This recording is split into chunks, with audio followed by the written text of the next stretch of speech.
It was an absolutely great event. It was an absolute great experience for me because the venue is only like 11 minutes from my house. You know, of course. So, there you go. Yeah. So no plane, no rental car, no hotel, all that. And I still showed up late too, by the way. Right.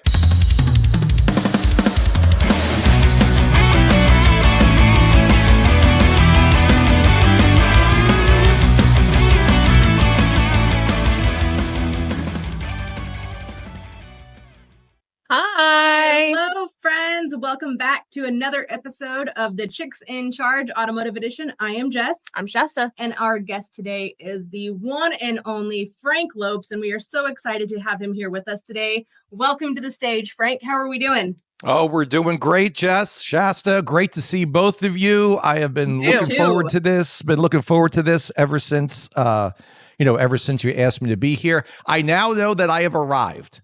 Yes. I have arrived because I am on the Chicks in Charge podcast. That was it. Now I know I'm somebody, maybe just a little somebody, but I'm somebody now because I'm here. You guys do a great job, and I'm so happy to be here, and we're going to have a great time.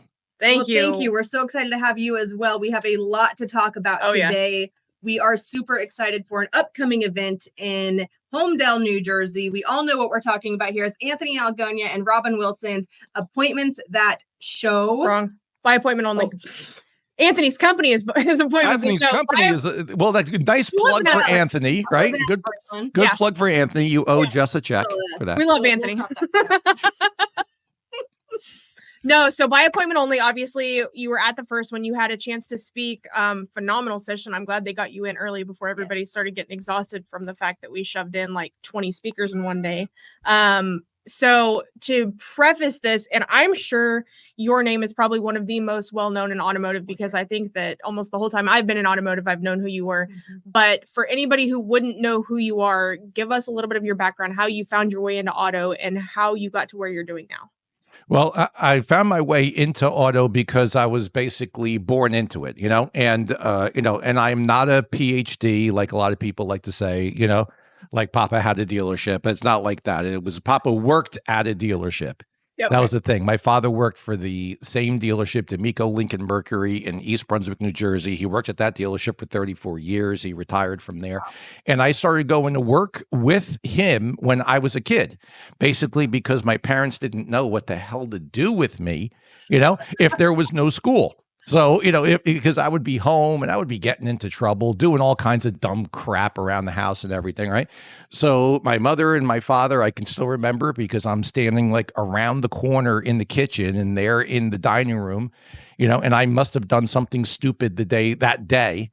And, my mother says, I don't know what the hell to do with him. And my father says, I'll take him with me. And those words changed my life because from that next day, I started going to work with my father every day in the summer. If there was no school, I was at the dealership with him. And I started off sweeping floors, taking out trash, doing, whatever basically I was told to do and not getting paid, by the way. Like there was no pay involved. Right. The pay was that I got to live another day and I got to eat. This is what you have to do because I now have to take you to work with me. Right. Yeah. So because of the fact that I am now inconvenienced because I have to take you to work, take you to work with me. This is my father, like you get to live now. So that's your pay. And that was it, And then one day, like literally I basically ran out of things to do. And my father said, go wipe off the cars on the showroom floor. And this is the summer, right? This is the summer. So I walk up into the showroom, someplace that I had never, ever been before in my life. And what do you think I experience? Air conditioning. Oh, okay. And I'm looking around and I see these guys in suits and they're sitting at their desks and they're talking to customers and they're closing deals and they sound all important and everything. And this is I was a kid, so this is the mid 80s. So everybody's wearing a Rolex and cufflinks and all this stuff. They're all smoking, closing deals. And I'm like, this is it. The hell with that stuff back there. Everybody back there sweating and everything, knuckles all banged up and everything, right? The hell, I got to figure out how the hell do I get up here? you know, and that was that was basically my introduction. I started selling cars after that, immediately after I graduated high school. And then that was the next thing. If I didn't have class, you know, I first went to community college, which was close by. So, you know, if I didn't have class, I was there selling cars. There was one day during the week, a Wednesday, when I had a class in the morning, and I would go to the class in a suit, because right afterwards I would go sell cars. So why go home and change and everything, you know? So, you know, so from there on in, I mean, like, you know, now here we are today. Yeah. And I have no idea what happened in between. I just kind of woke up today, and now I'm here with, you know, with Jess and Shasta. That's the best way to do it. Yeah, I went to sleep, and next thing I knew, people know me. That's a colorful background, and I always love, like, we talk about it a lot, where people get you know, they accidentally stumble in the industry, but I think your dad knew what he was doing. Oh, for sure. I mean, absolutely, and it brings, you know, like I'll think to myself a lot, like, damn, like, what the hell would I be doing? You know, if I wasn't doing this? What the hell would I be doing if I wasn't in the car business? And that leads me right away to my favorite saying, which both of you know, right? Thank God for the car business. Thank God the fact that this exists. Thank God for the opportunity that it gave to my father, you know, an immigrant from Portugal with no ease, no education, no economics, and no English. Right. So the opportunity, just that if you work hard, if you're focused, if you're determined, if you believe in yourself, you're going to succeed. Like it's going to happen. If you don't have one of those things, forget it. You're screwed. Yeah. But, you know, if you have the determination and if you believe in yourself, you're going to succeed. And what other industry provides opportunity like that? I'll answer the question for you. There isn't one. It doesn't exist. You know, and if it does, I haven't seen it. I don't think you girls know it either, right? I haven't seen it either. Yeah. Nope. So we should every day, each and every single one of us that we're in it, we shouldn't complain. There's going to be things that are not going to go right. There's going to be some things that are going to be a little messed up, right? And not everything's going to go as planned. But thank God for the car business. Thank God for the opportunity. Thank God for everything that comes along with it. A bad day in the car business is definitely better than a good day in any other business. And everybody else can keep that crap, man. I'm staying right here. Right. And I want to interject here while we're talking about your dad, because if you are listening and you don't follow Frank, and for any other reason, don't follow Frank for any other reason other than the post to check on his dad, stories about his dad, because I'm telling you what, they will catch my attention every single time. And it's the best laugh the best time of the day that I always need it to read your posts about your. Now, anybody that sees them, let me just be very, very straight with something on the other. All those posts are all edited. Okay. Oh, I'm sure. And they're edited to tone down the language, because my father is rough. I mean, you talk about rough. Okay. He's rough. And also there's some translation that goes on in there, because a lot of what he says winds up being in Portuguese, because it's easier to say and he can say it dirtier. So every single one of those, the stories are not made up. But every single one of them, I'm telling you right now, they are edited to bring them down, right? To bring them down to the level that you see them at. And sometimes they're not very nice there either. Frank, I think that you need a new show segment of just you and your dad. You know, I have tried. You know what, Jess? I have tried to record him, like without him knowing or anything, right? And he catches me every single time. Once, you know, the guy has a flip phone. Okay, he's first of all he's going to be 92 this year. Okay. Oh man. But he has a flip phone. But he uses the flip phone for him. That the thing he loves the most about it is that it has the time on the front. So it's really his watch. It's really a clock for him that he carries around everywhere. He don't call nobody. And if you call him, he can't hear you anyway. So it doesn't make a difference. Right. So it's nothing but the clock. That is it. But if I take the phone and like set it up and I try to angle it and put it a different way and everything, he'll look and go, you recording me? And then that's it. It's over. Yep. So you can't get anything past him, even though he plays dumb like he doesn't know what's going on. He's still sharp as heck. Still sharp. Thank God.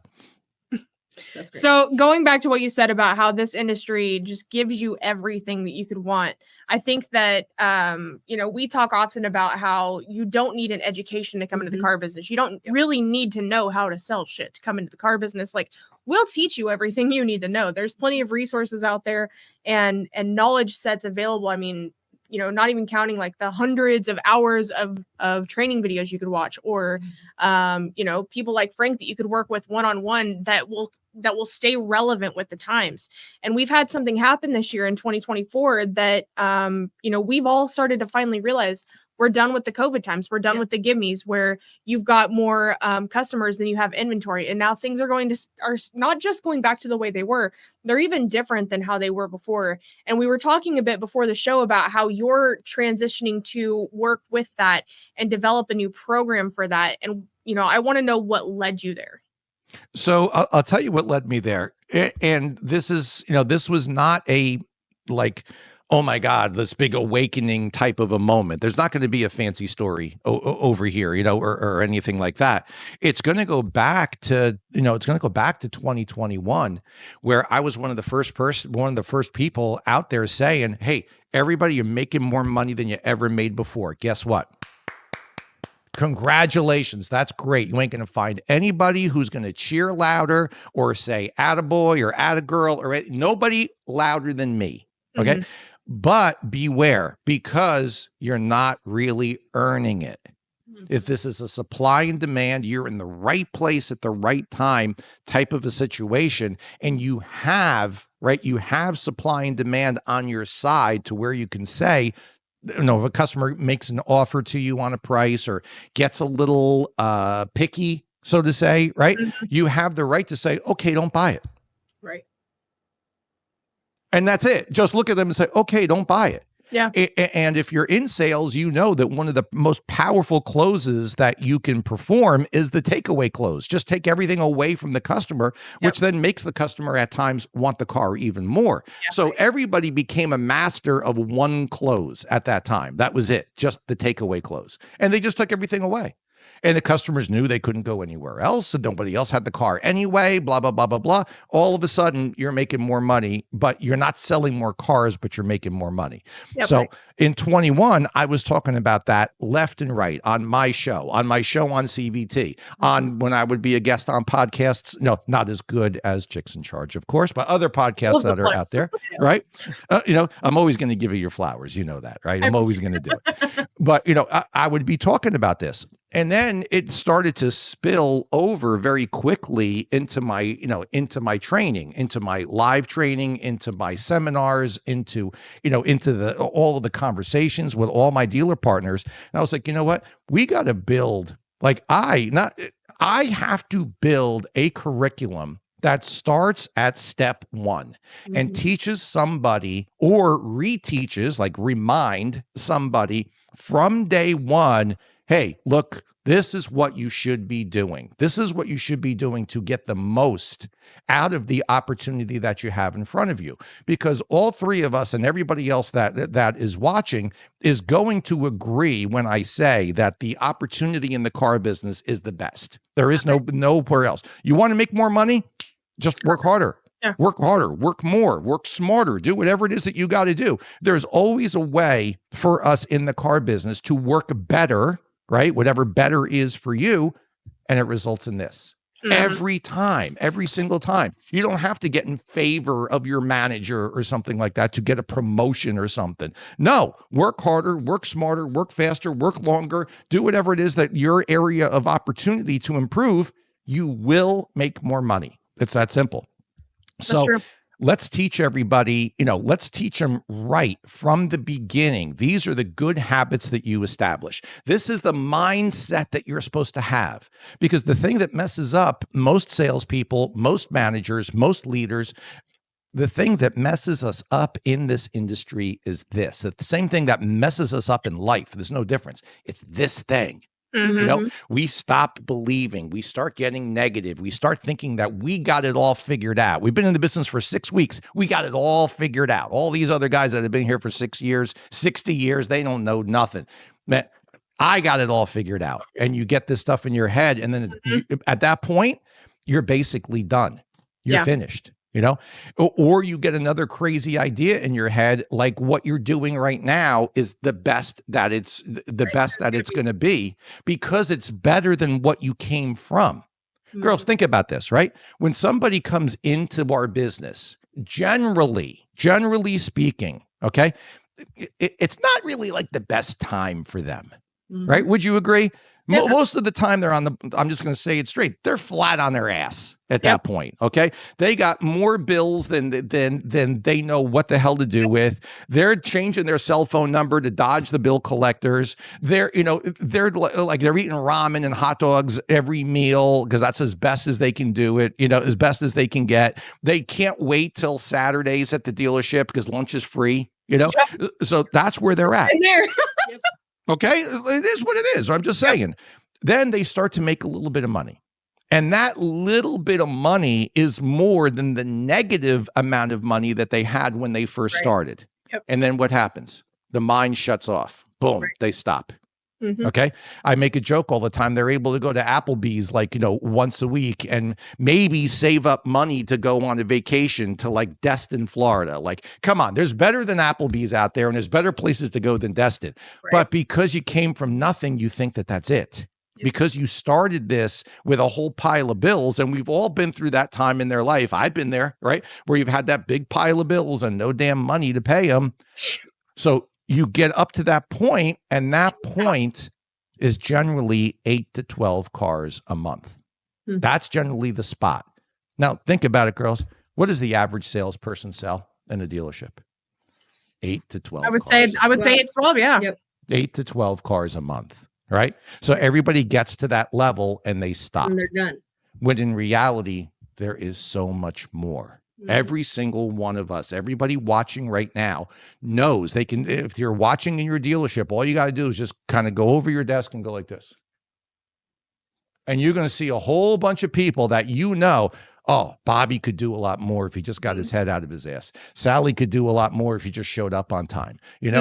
Joe over here could do a lot more if he stopped watching TikToks all day and came into the dealership high. All these people could do all this more stuff, right? But 8 to 12. Yep. Right. That's enough for the meal at Applebee's, and that's enough to keep the bill collectors away. There's so much more there. There's so much more. Who's pushing them to do more? Because it starts at the top. Yeah. So if the sales managers are just busy leading the team of salespeople instead of coaching them individually, why aren't they pushing them to do more? Right. Well, here's the thing, because the manager is also a lot of times is in the exact same position. He's got himself up to the point where he can pay his car, pay his spouse's car, pay his mortgage, pay his boat payment, and maybe put $1,000 a month away, and that's basically it. And look, and you guys follow me. You guys know me personally. Those that follow me know that I am not a crap and punch down on the manager type of person whatsoever. Okay. I am on the exact same page as I am with the salespeople. Hey, there's more. Just got to work better, smarter, faster. That's it. And the two things that go on in leadership that we totally throw away, or totally disregard. Number one is leaders, man, what you get is what they see. What your salespeople, what your team, what your BDRs, whatever, what they see is what you are going to get. That's the way it is. If they see you coming in late, if they see you cutting corners, if they hear you talking trash about the customers, talking trash about the other managers, talking trash about the other salespeople, about the dealer, about whoever, guess what? They're going to start doing it too. They're going to start doing the exact same thing, no different. So, so point number one is what they see is what you wind up getting. And, and the days of, do what I say, not what I do, those were over when I was a salesperson. Okay. Those were over in the late 80s, early 90s. They never worked in the first place. Yeah. Okay. They never worked, And the second point, as a leader, right? As a leader, you're either coaching bad performance or you're allowing it. Right. One or the other. Either Somebody else said that on our show this week. Said those exact words. They said you're either coaching. It was probably Nick. It may have been Nick. Well, he probably stole it from me. Okay. So, but that's the absolute truth. Either you're coaching it by what they see is what you get. Either you're coaching it or you're allowing it because you're not saying anything. You're not holding anybody accountable. Starting off, you're not even giving your team the message that there is more. That there's more. Every single dealership, I've been walking in and out of dealerships basically my entire life, okay? But definitely my entire professional life. I've been walking in and out of stores. I am still, to this day, I am looking for the one that does not have any more potential. I'm looking for it. I don't know where it is. I don't know if it exists. I know there's a lot of people that act like they are at the one, okay? That has no more potential. We can't do any more. But still, I am looking for the one because every single one I've walked into, I have easily seen, identified, and have tapped into potential that is there. And the potential is not the building. It's not the franchise. It's not the location, okay? It isn't the dealer's deep pockets. It isn't any of that. It's the people in the dealership. Every single time there is more potential in the people. Because if you strip the people out, what have you got? A sign, a building, and a piece of real estate that if you leave it alone long enough, it'll be full of rats and cockroaches and weeds in the parking lot. Yep. Right? Yep. Without the people, the dealership is absolutely nothing. That's true. Absolutely. And there's two things on that I wanted to say. And one is, you said something earlier, Frank. You said, I don't know that anybody has arrived in automotive. And I think you're right. I don't know that there is any arriving in the automotive space because it's so constantly changing at all times. Yeah. And then the other thing is, while we're talking about room for improvement, I think it's Lou Ramirez that is always saying the largest room in the world is the room for improvement. And I think that's super important to touch on here. Yeah, absolutely. Look, nobody's arrived, including myself, including you girls. You can find the dealer that sells the most cars, right? Whatever. I don't care. Nobody has arrived because everyone's potential is limitless. Everyone's potential still has more. The potential only dies when the person, right, stops tapping into it. Mm-hmm. That's the only time, right? When the person stops tapping into it, or when the person, him or herself, dies themselves. That's the only time that the potential ends. That literally, like, that is it. So that's why I say it's always the people. No matter what, there's always the people. And once again, thank God for the car business, because it's the only, right? Unless somebody else tell me, it is the only business where I can say, or you can say, or somebody watching can say, you know what? I want to make more money, and we can just go do it. Yes. Yeah. Like, there's not very many barriers. I gotta say, even Tom Stuker has 24 million miles and still hasn't arrived. He still hasn't arrived. He's still going. Right? He's been around the planet so many times. He's still going. God bless that man. I have learned one thing, man. I will say I have learned so much from Tom Stuker over the years. Not just about selling cars, or not just about how to hack United Mileage Plus or something like that. He actually hasn't taught me any of that type of stuff. But just how to be a better teacher. Mm-hmm. How to be a better leader. In that realm, how to really show people the potential that they have within them. And all they got to do is just tap into it. Yeah. That's it, He may be one of the most passionate people that I've ever met. Like, I met him one time, which was at the event in February, and I will never forget it. I promise you that, because he stole that entire room. He totally did. And he did it during lunch. During the worst time to talk, right? The speaker's nightmare is during the lunch session. What does Tom Stuker say? I'll talk during lunch. I don't care. He didn't even need a microphone. He's just yelling at everybody. Just yelling across the whole room at everybody. He's not going to be able to. Oh, was it? Mm-hmm. Yeah, he won't be able to do that in the new room for the upcoming event in August, because the room is like 5 times the size and it's theater format. And I bet he'd try. He would definitely try, and then he would ask somebody, he would go, somebody give me a microphone. Come on, somebody give me a microphone over here, So these tips and these things that the sales team needs to be doing, I hear a lot of people talking about it, how, salespeople got so used to how things were in 2021, 2022. what I don't hear a lot of people talking about is how it affected the BDC, right? And the training in the BDC and the training that's out there for BDCs is so limited, especially on how to get back to the basics. And you've got 300 people out there saying, no, this is the right thing. And half of them are different than the others. Mm-hmm. How does the BDC know where to start? Well, here's the thing.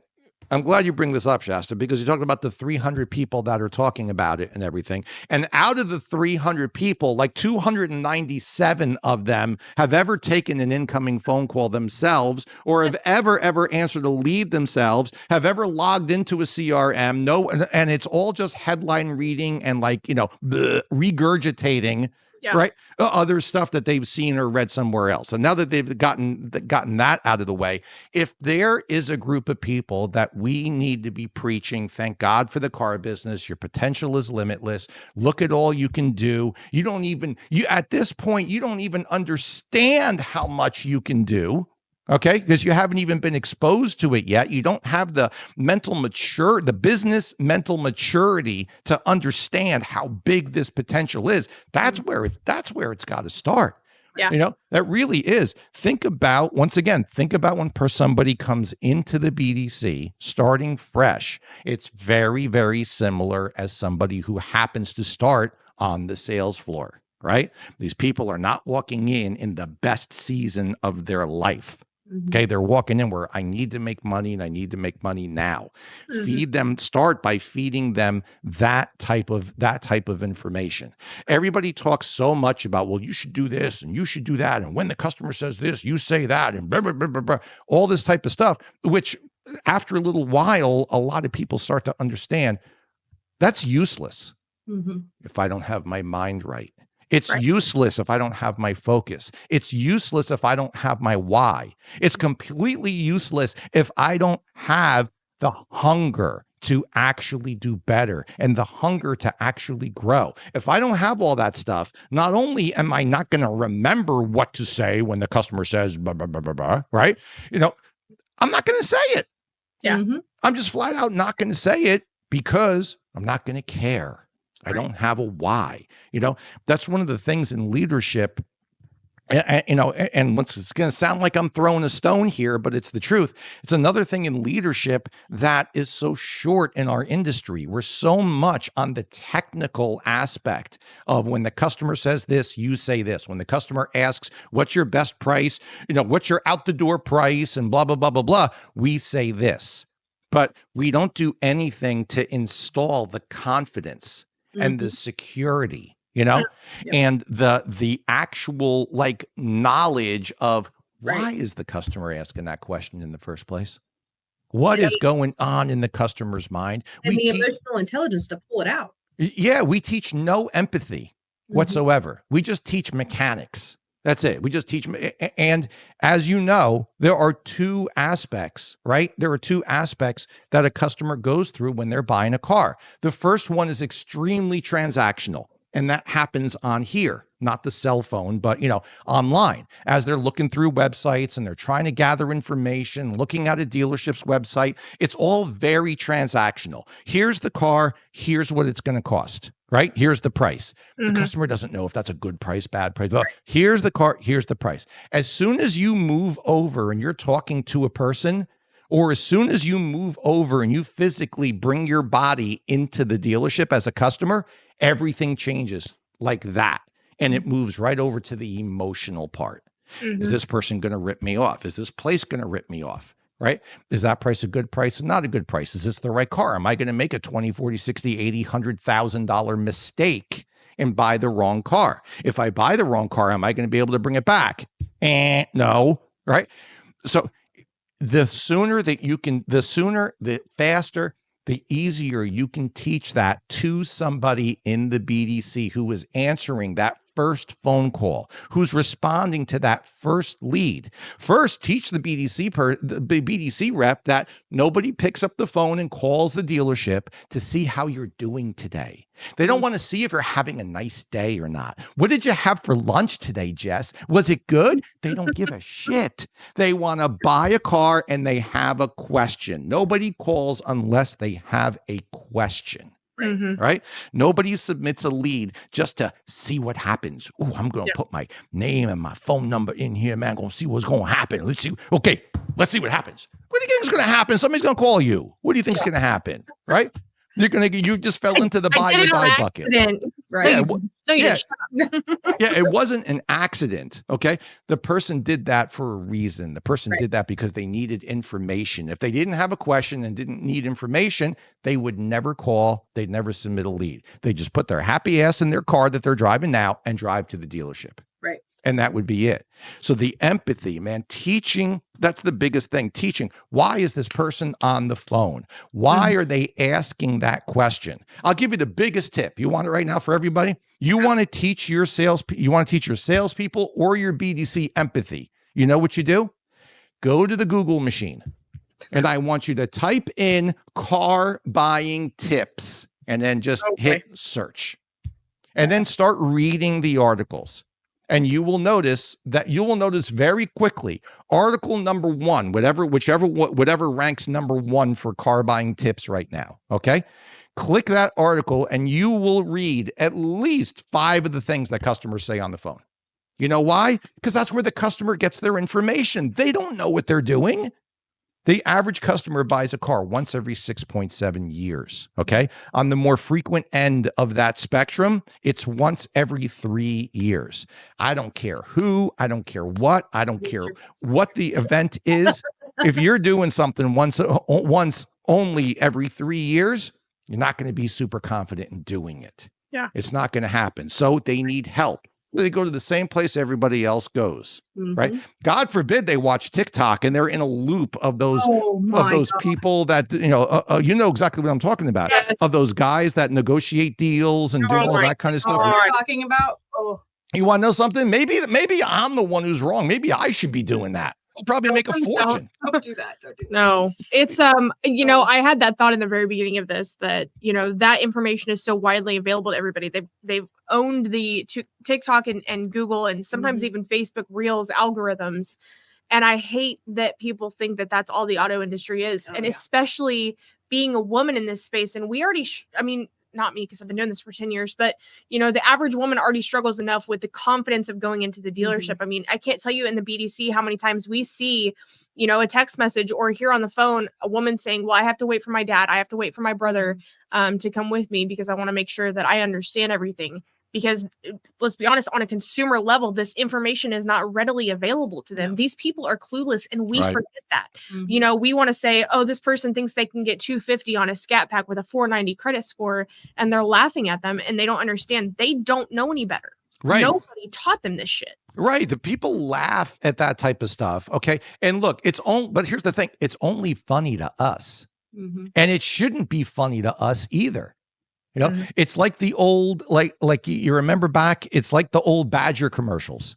Do you remember those Badger commercials where they had the little I have the doll like right over here. Right? My son-in-law got it for me, right? They had the little Badger was a car salesman and he had the plaid suit on and everything. It was the old 80s, right? And all he did was just all the bad behaviors of a salesperson. Well, guess what? Those were funny as all hell to us. Right. Nobody else got them. No. Right. Nobody else thought they were funny. Everybody else thought that they were offensive. To us, it was great. This is why Hollywood stays away at all costs. Once in a while, they give it a try, but they stay away at all costs of any type of a movie that has to do with car dealerships, right? Because it always comes off as being so offensive, right? That's why try to name one. Just try to give me one instance in popular culture. TV, right? TV, movies, anything like that, where the car dealer was put in a positive light. Never happens. Go all the way back to Seinfeld when Jerry went to go buy a car from Putty, from Elaine's new girlfriend. When everything was great until the two of them broke up. And then what happened? He grabs his calculator and he's like, yeah, okay, you're gonna need the undercoating, the rust proofing, the second key. And he's like, how are you gonna start it? And he just keeps going and keeps adding and everything, right? So no matter what, it's always going to be that way. So obviously, everybody coming into buying a car, they're going to be defensive. Right. How about you just start with teaching people in the BDC, why is the person so defensive? Why is the person speaking with that type of tone and that type of cadence? Well, how do you get the customer's mind to switch around as quickly as possible, right? From, okay, I don't need to be on defense. I need to be weary. I need to believe, but yet inspect afterwards and verify. But how do I get that message? How do I change the customer's mind over a little bit to, okay, this is somebody doing a job, try to get things set up, trying to make things easier for me. How do I try to get that message through and not allow somebody on the phone, whether it's a salesperson or a BDC representative, not allow them to respond to the tone and the cadence and the way that customer is asking for I just want the out the door price and that's it. Like, right? How do you respond to that? That is what needs to be taught. That is what is not being taught right now. Absolutely. I'll tell you, it's one of the hardest things in the world to teach too. Yeah, that and are the things that are not the hardest, the things that are worth doing the most. Yep. Mm-hmm. At the end of the day, everybody can do the easy thing, right? Everybody can go on here, myself included. Everybody can go on here and say, when the customer says this, you say this, blah, blah, blah, blah, blah. And what what you say is always very aggressive and very commanding and very controlling, and and the customer's dumb and blah, blah, blah, blah, blah. Yeah, get a live person in front of you and try to say that shit. Right. Go ahead. One of two things are going to happen. You're going to walk away with a fat lip, right? Because the customer punched you. You're going to or the customer's just going to get up and walk away. Mm-hmm. Oh, you know what? Oh my God, our kid's at Jump Jam, man. We got to go. You forgot your kid was at the bouncy house place? Like, no, you didn't. You left them there? Yeah, and you just left them there while you came to make a $80,000 purchase? No, you didn't. Right. No, you didn't. You're just looking for an excuse to get out of here because that person just got too damn aggressive with you. Right. It's all up here. Really, it's all up here in how you handle it. Are you going into every interaction looking and saying, okay, this is an opportunity? I teach salespeople, managers, everybody all the time. The dealership, that place is not a job. That place is a tool. It's a tool that you use to make your why actually come true, to make your dreams actually become your reality, to make your life be the way that you actually want it to be. If you look at it as a job, you're done. Yep. Don't go in. Stay home and watch SpongeBob all day. You'll have a much better time than going into the dealership and trying to grind your ass through the day. Like it's not going to work.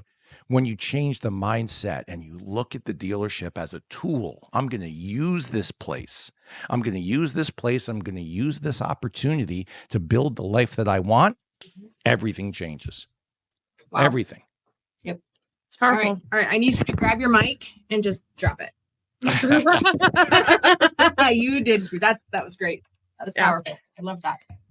Frank, I know that you are going to be at By Appointment Only in New Jersey, and I want to take just a second to talk about last year's experience for you because I didn't get to be there. I've heard all about it from this one, but I want to hear your experience from last year and why you think it's super important for dealerships to attend this event.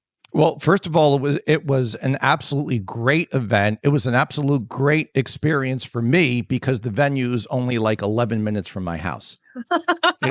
Of course, so, there you go. Yeah. So no plane, no rental car, no hotel, all that. And I still showed up late too, by the way, right? Opening speaker shows up late. I'm like, nice job, Frank. No, right? Good form. Where is he? Yeah. Really good. Where's Frank? Where's Frank? I'm like, I'll be there in a minute. But regardless, right? But it's a great event in my opinion, because of the fact that this is the event that the industry has needed. And I don't want to, and I'm not going to go poo-poo on any of the other events because I've spoken at just about every single one of them. I've run some of them. I've emceed them all. It's not about that. It's about what is needed in the industry right now. What is the industry hungry for? It's this. It's the grassroots. It's the grassroots education. It's the grassroots conversation. It's people that are speaking that have actually like done it. you know, like dirty boots and dirty hands that actually have done this thing. There is a minimum, absolute minimum of the, you know, of the headline reading and the speaking from theory. And there is way, way, way more of the speaking from actual experience. And that is really, in my opinion, what I've heard, what I've seen, what I've felt, that is what the industry is starving for. Forget about being hungry. We're past hungry. Starving to actually hear from real practitioners, not headline readers, practitioners that are in dealerships each and every single day, getting their boots dirty, getting their hands dirty, working on every single one of these problems, the same problems that everybody else is facing too. I say it all the time, and I say it with love. Every dealership is just a dog with fleas. That's it. They're all dogs and they all got fleas. The only thing that's different is how many fleas does your dog have? Yeah. That's really it. And what can you do to get the fleas off? But every single one of them, it doesn't matter. 1,000 cars a month, 100 cars a month, 30 cars a month, dog with fleas every time. Because even those 1,000 car a month dealerships, guess what? They got problems. They don't do things right. They don't follow, they don't follow the process perfectly every single time, and all these misconceptions that we have. So that's what's great about this event. You're talking to people that are boots on the ground and actually doing it. Right. Well, and when we think back to why there's never been an event like this before, I mean, everybody who works inside of a dealership knows their store, their customers, but then you've got people in the world like me, like Anthony, like Sarah, who was there last year, or Matt, who was there last year. And these people practice it every day, not just for one store, but for multiple stores across the country, every CRM you can imagine, every process you can imagine. Who better to try and true these things and prove what works, what doesn't on a huge scale than people like that? Right. Absolutely. And the best of those people will tell you, hey, look, there is no like blanket coverage for this. Are there best practices? Best for who? Right. Yeah. I mean, that's really it. Like best for who? It was best for this guy, but it may not be best for you. Right. The best of the best will be able to explain that to you and be able to explain it in a way of, hey man, you got to figure out what's right for you. This is not a plug and play type of thing. You've got different personalities, different agendas, different areas, different ethnicities that work into this, and cultural differences. You got to figure all this out, man. Exactly. And that's why I said the headline readers and the theorists, this is why it doesn't work. At the end, it sounds great on here, man. Sounds fantastic. I'll watch 1,000 TikToks like that, but take it and put it into play in your store and you wonder why it don't work. Because it wasn't for you. Right. Man, because it wasn't for you. That's why. Yep. What are you most looking forward to for this year's by appointment only? Getting there on time. Number one. That's going to be first. How would you do that? All right. You better. Somebody better. Right. Because I need accountability just like everybody else. I'm no different. First one there and he's like, where are you guys? So number one, getting there on time. Number two, the venue. Okay. The venue is a huge, huge difference. And it was great last time. There was nothing wrong. We could have had it in the exact same venue again. But Anthony, no. If you know Anthony, you know the way Anthony's mind works. And 5 minutes into starting, I was up speaking and Anthony's thinking to himself, how do I make this better? Right? Yep. Like this ain't no good. I got to make this bigger. And that's exactly what he did. He found a bigger space, still in the same complex, bigger space, I think like 400 and some odd seats this time instead of 100, theater seating, brand new room. I think we were like one of the first 10 groups to use this theater. So yeah, so bigger venue, that's definitely something to look forward to. And, I'll just be straight. And to me, it's fun. To be able to, to be blessed with the opportunity going all the way back to my father. And the guy, Joe Frint, was the name of the person who hired my father, right? Going all the way back to him. Without that, I wouldn't be here. I wouldn't be talking to you two. God and only in heaven only know, or the devil know what I would be doing. And I don't want to ask either one of them today. So, the fact that I have this opportunity, it's a blessing to me. It's a total amount of fun. If I can help one person who's there, it's a success to me. I don't go into these events saying, okay, who can I sign up for my training program? Yeah. Who can I, that's the furthest thing from my mind. If you're when doing I'm up that, there. you're doing it wrong. Yeah. Right. That's really what was, one of my biggest takeaways. We had at minimum 4 outsourced BDCs there. And I don't feel like any one of us was trying to sell somebody on going one direction or another, or trying to sign up with us or anything like that. It was all purely educational. Mm-hmm. And that's got to be the biggest takeaway, is that we're all truly just trying to work together to better this industry that we call home. Yeah. I mean, think about it. There's more than enough for everybody. Okay. There's more than enough. And at last, think about it at the show back in April, right? You had myself there. You had, I'm going to try to remember as many as I possibly can. You had myself along. I'm not going to try to do the thing with names, along with maybe 7 or 8 other people that do what I do or do it in a similar type of fashion, Mm-hmm. There's no oh, you stole this one deal from me. Oh, you did this. Oh, you did that. Do we compete? Of course we compete. Do we care? No, we know there's enough for everybody. Exactly. And that event is not the place to do that. It's not the place to try to flex, and like a lot of other events are. This is the type of event to get together. Hell, if every single one of us just have the goal of helping one person in the room, guess what? Every one of us will help 20 people in the room. Exactly. And everyone will walk out of there again, like they did in April. They will walk out of there again saying, this was an awesome event. I got so much out of this. I got 80 pages of notes, right? All that. That's what you want. Yeah, That's even what you I got want. that many notes. That's what you want, because the person who walks out of the event like that, like everybody did at the last one in April, the person who walks out of there is energized. They're going to be much better in tune with what their why is. They're going to be more in tune with what it is that they want to accomplish. A lot of those people are going to go home and they're going to write down their goals. They're going to refigure out what to do. And if you can do that, everything else will fall into place. Everything else is easy. Any dealership, you want to fix how to get, in BDC, you want to fix on how to get your contact percentage to 90%, how to get your appointments set to 30, 35%, your confirmations to 80, 90, your shows to 70, 75. You want to figure out how to do that? Make sure that every single person on your team understands what their why is. Yep. And that their hunger is at a level that's completely insatiable. Guess what? Your contact percentage will go to 90% like that. Exactly. Because all the rest is mechanical and we know what to do. Absolutely. You know what to do. What you got to do is teach them their why. Teach them the why. Make them hungry. Make it so that they just constantly are going after it over and over and over again to be able to make their why and make their dreams come true, that they see the amount of opportunity that is available right in front of them that only this industry provides. Make sure that they understand that opportunity is right here in front of them every single day. Had a bad day yesterday? Who cares? The opportunity is here again. Right? And it's going to be here tomorrow. But if you take tomorrow for granted, guess what? You miss the opportunities today and you can't get them back. While the opportunity is here, it's here. Take advantage of it while it's here. Yep.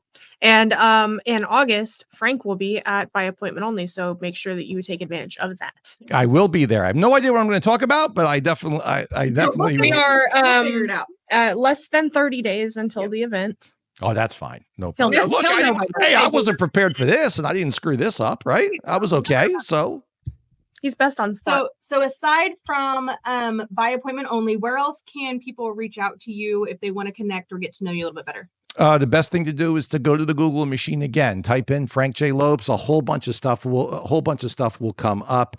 You will, you'll find my personal page, getmorefrank.com. You can find me, you can reach me on there, go on this thing, go to LinkedIn, go to Facebook, go to TikTok, just type in Frank J Lopes or type in Get More Frank or type in Strong 30 Automotive.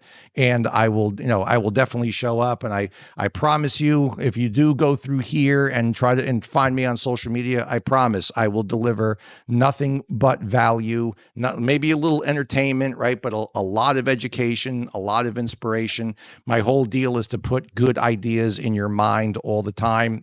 That's my whole purpose. That's what I'm all about. And that's what I'm going to continue to do. I love that. Frank, thank you so much for taking the time out of your day to sit down with us. We really do appreciate it. We know that time is of the essence around here, especially in this industry. So we really do appreciate you taking the time to sit down with us. In a world where you can be anything, be kind, because you never know what battles others are facing. So whenever you go out into the world this week, remember to light it up. I'm Jess. I'm Shasta. And that's Frank. And we've been the Chicks in Charge. Thanks so much, and come back and watch again. Yay, you've made it this far. And if you want to help the chicks out and add some value, make sure you subscribe right now. Click that little red button down below. Do it. Do it now.